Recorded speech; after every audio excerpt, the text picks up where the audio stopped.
Inside an underground Soviet-era nuclear bunker, somewhere in Ukraine's Kharkiv region, these men have high targets to meet.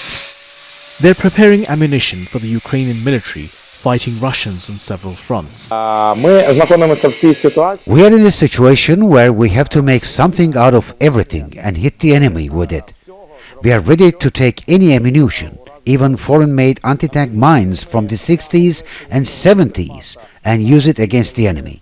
Because whatever we get our hands on, it will either be recycled or modified and used against our enemy. They even have anti-tank mines from the Second World War.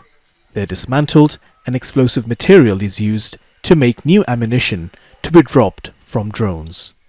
None of the staff at this workshop has military engineering background. Before the full-scale war started, I worked as a village head for 15 years. 2 years ago, I was in the territorial defense, and then I fully mobilized as a volunteer and went to defend my country, my family, and our independence. I joined Achilles Battalion's FPV unit before being transferred to ammunition workshop. And now, for a year, I have been engaged in the production and modification of ammunition for our unmanned systems.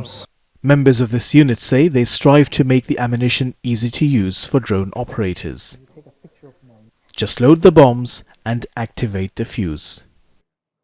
I would love to say that there's a lack of specialized ammunition for drones, but Ukraine is just one of the pioneers in this area, and therefore it's strange to demand ammunition for FPV drones or night bombers from Western partners, because they are following our lead in this area.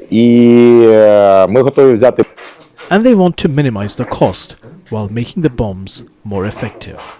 The Ukrainian military says it has the will to fight on for as long as needed. But along with the will, they're also talking about the need for capacity. This is where it says it wants to cut down reliance on international partners as much as possible. And for that, the military is trying to increase its production capacity.